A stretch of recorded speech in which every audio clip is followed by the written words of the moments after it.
At first glance, Episode 2 of Monarch Legacy of Monsters Season 2 feels like a slower chapter. There's not a massive Titan battle, there's no world ending catastrophe. But if you pay close attention, this episode might actually reveal one of the most important ideas in the entire Monsterverse.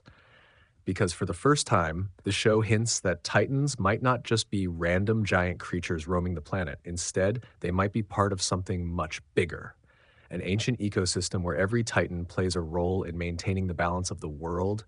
And the biggest clue pointing to that idea, the strange connection between Titan X and the Scarabs.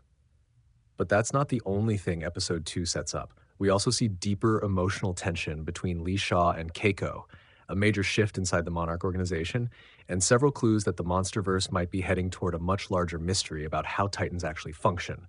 So let's break down everything that happened in Episode 2 and why it might be more important. Before we talk about Titan X, we need to understand something about Monarch itself. In the Monsterverse timeline, the same universe that includes Godzilla Kong, Skull Island, and Godzilla vs. Kong, Monarch is the secret organization responsible for studying Titans. But Monarch wasn't originally created to destroy monsters. In fact, the founders believed something very different. They believed Titans were ancient forces of nature that existed long before human civilization. And instead of trying to wipe them out, Monarch's original mission was to understand them, why they appear, how they move, and what role they play in the natural order of the planet. That philosophy becomes extremely important in Episode 2 because Titan X might be the clearest example yet that Titans aren't just destructive creatures. They might actually be part of the planet's natural balance. The flashback story, a village that knows the truth. A big part of this episode takes place in the past timeline with Shaw and Keiko. Early in the episode, Bill leaves to focus on his research, which gives Lee and Keiko time to investigate a mysterious village nearby. Right away, something feels strange. The villagers talk about an ancient titan that protects their land. At first, it sounds like a legend, just another local myth passed down through generations. But then things start getting weird. The villagers hold a festival, a ritual that's meant to call the titan. Now the episode slowly builds tension here. We hear about the creature, we see the rituals, but the show holds back the reveal. And when the Titan finally appears, it completely changes how we understand what's happening. The arrival of Titan X. Near the end of the flashback, something terrifying happens. Scarabs begin emerging from the ground. Not just a few, hundreds of them. They swarm out of the earth and begin moving toward the ocean like they're being pulled by some invisible signal. Lee and Keiko barely escape as the swarm rushes past them, and then the ocean begins to move. The water shifts, the waves rise, and suddenly Titan X emerges from the sea. The moment is quick, but incredibly important, because Titan X doesn't appear randomly. It shows up because of the Scarabs, and when Lee and Keiko hide inside a structure nearby, the Titan suddenly attacks, smashing the building with a massive tentacle. But then the scene cuts away, leaving one major question hanging in the air. Why is Titan X protecting these Scarabs? The present timeline reveals the truth. Back in the present day, the story finally connects the dots. Earlier in the season, one of those Scarabs ended up inside a Monarch helicopter, and by Episode 2, we already know the creature is dangerous. At one point, the Scarab even kills a nurse aboard the ship. But Shaw realizes something critical. If Titan X protects the Scarabs, then the Scarab could actually be used to control the Titan's movement. And that theory quickly proves to be true. When the Scarab emits a strange sound, Titan X suddenly changes direction and starts moving directly toward the Monarch ship. That confirms what we saw earlier. The Titan isn't acting randomly. It's responding to the Scarab. Titans might be part of a natural ecosystem. This revelation completely changes how we think about Titans. Because Titan X isn't behaving like a mindless monster, it's acting more like a guardian.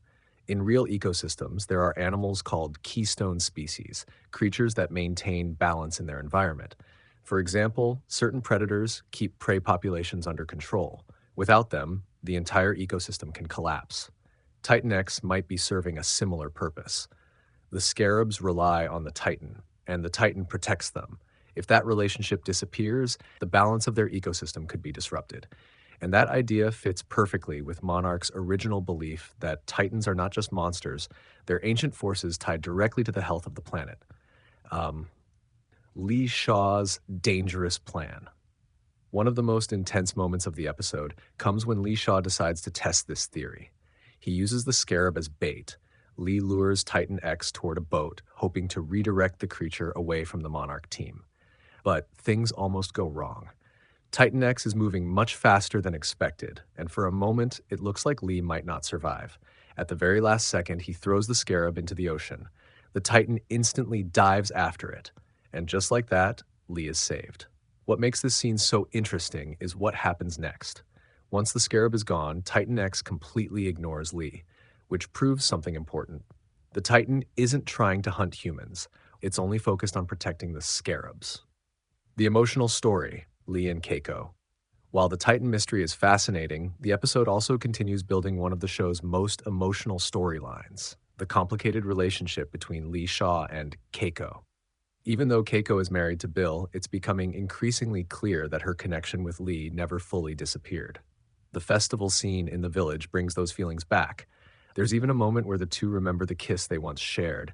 They don't cross that line again here, but the tension between them is obvious, and it feels like the show is slowly building bigger, involving their past, and possibly Keiko's son. The episode also shows a major shift inside the Monarch organization. After Natalie Verdugo's death, Monarch suddenly needs new leadership. And the surprising person stepping forward is Tim. At first, it might seem unexpected, but Tim represents something important. He's part of the new generation of Monarch.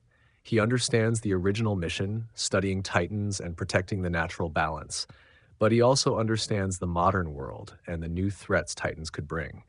That combination might be exactly what Monarch needs moving forward. The bigger mystery. This episode sets up when you step back and look at the full picture. Episode 2 is quietly building towards something huge. For years, the Monsterverse has focused on individual titans like Godzilla or Kong, but now the story is hinting at something much bigger. Titans might be part of a global ecosystem where different species depend on each other to survive. And if that ecosystem is disrupted, the consequences could be catastrophic. Which raises a very interesting possibility. What if the next major threat in the Monsterverse isn't a single Titan? What if it's the collapse of the entire Titan ecosystem? Outro.